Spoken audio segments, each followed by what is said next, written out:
साहिब तंग नज़र मुझे काफिर कहते हैं और अंग्रेज़ मुझे मुसलमान कहता है। सबसे पहले मैं आपसे ये जानना चाहूँगा, कुछ दिन पहले आपने यहाँ धरने में आतिफ मियाँ साहब का जिक्र किया और आपने उस हवाले से एक स्टेटमेंट दी। उस स्टेटमेंट के बाद मजहबी हलकों में पाकिस्तान में और पाकिस्तान से बाहर कुछ बहुत सारे तहफ़्फ़ुज़ात का इजहार किया गया, शायद वो आप तक पहुँचे नहीं। हम वो तहफ़्फ़ुज़ात आप तक पहुँचाना चाहते हैं कि आतिफ मियाँ के हवाले से ये बात सबको मालूम है, बड़े वेल नोन किस्म के कादियानी हैं जो ख़त्म नबूवत पे यकीन नहीं रखते। तो आपकी इस हवाले से अपना ज़ाती नज़रिया क्या है और जमात की पॉलिसी क्या है? पहले तो मैं क्लियर कर दूं जी, मैंने प्रोफेसर आतिफ मियाँ का नाम इसलिए लिया था क्योंकि मैं पढ़ रहा था, मैं तो मैगज़ीन में पढ़ा कि दुनिया के टॉप 25 इकोनॉमिस्ट में वो एक है।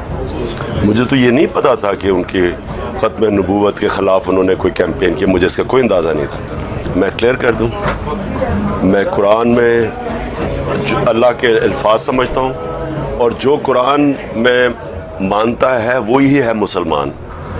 और कुरान के अंदर जब वाज़े लिखा हुआ है कि आखिरी पैगंबर हमारे प्यारे नबी सल्लल्लाहु अलैहि वसल्लम है, तो जो इसको उनको आखिरी पैगंबर नहीं मानता वो मुसलमान नहीं हो सकता, क्योंकि कुरान जो है वो अल्लाह के अल्फाज हैं। अगर ये नहीं मानते तो आप मुसलमान ही नहीं हैं। और जब कुरान जो चीज़ कह देती है वाज़े तौर पे कि आखिरी नबी कौन थे, तो उसके बाद बात ख़त्म हो जाती है कि अगर आप ये कहेंगे जी कोई और उसके बाद नबी है और आप अपने आप को मुसलमान कहें, आप मुसलमान नहीं हो सकते। ठीक है। और दूसरा ये बताइएगा कि पाकिस्तान में 1974 के आइन के तहत कादियानियों को गैर मुस्लिम अक़लियत डिक्लेयर किया गया। आपकी जमात अगर इक़्तिदार में आती है तो क्या इस शिक को ऐसे ही रहने दिया जाएगा या इसको तब्दील करने का कोई इरादा है? ये सवाल इस वजह से पैदा होता है कि मुख्तलिफ़ औक़ात में सोशल मीडिया पर आपके हवाले से ऐसे क्लिप चलाए गए हैं, कुछ रिकॉर्डिंग्स चलाई गई हैं कि इमरान खान साहब हो सकता है इक़्तिदार में आकर इन लोगों को मुसलमान डिक्लेयर करना चाहते हैं, या कुछ उनका इस तरफ ज़हन है आलमी बरादरी ये चाहती है तो क्योंकि इमरान खान साहब भी ये करें। लेकिन पहले एक चीज़ क्लियर कर लें, इमरान खान ना किसी आलमी बरादरी का ग़ुलाम है, ना वो उसको इतना शौक़ है प्राइम मिनिस्टर बनने का कि वो अपने ईमान के ऊपर कोई कॉम्प्रोमाइज़ कर सकता है।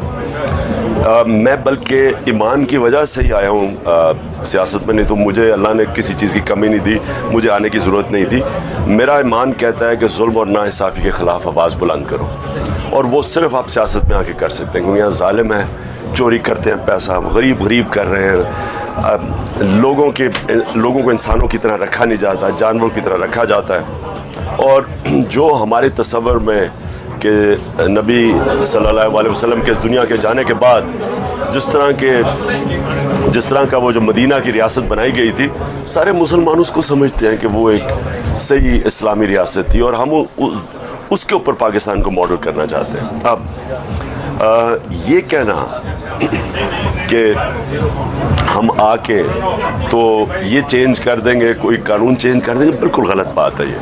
हाँ, हम ये चाहते हैं कि सारे इंसान, रब्बुल आलमीन सब इंसानों का खुदा है, कानून के सामने सब एक बराबर हो। और ये मदीना की रियासत में था कि सबके हुकूक थे, ईसाइयों के हुकूक थे, यहूदियों के हुकूक थे, सबके। तो वो तो इंसानों के सबके हकूक़ हैं, ये मैं कहता हूँ कानून के सामने सब एक बराबर। लेकिन ये कहना कि जो नबी को आखिरी नबी नहीं मानता वो मुसलमान तो नहीं हो सकता। इस शिक को आप आकर बिल्कुल नहीं? जी नहीं। साहिब तंग नज़र मुझे काफिर कहते हैं और अंग्रेज़ मुझे मुसलमान कहता है, उनका भी इसी तरह ही। तो ये बिल्कुल ठीक कह रहे हैं आप कि एक तरफ से मुझे कहता है, कोई कहता है यहूदी लॉबी है, और दूसरी तरफ से तालिबान बना दिया है। असल में मैं अपनी पूरी कोशिश करता हूँ, मैं इंसान हूँ, मेरे से कमज़ोरियाँ होंगी, अपनी पूरी कोशिश करता हूँ कि जो कुरान हमें कहती है कि अपनी ज़िंदगी का एक रोल मॉडल है वो है हमारे नबी सल्लल्लाहु अलैहि वसल्लम, उनकी ज़िंदगी के ऊपर जो मैंने पूरी स्टडी की है उसको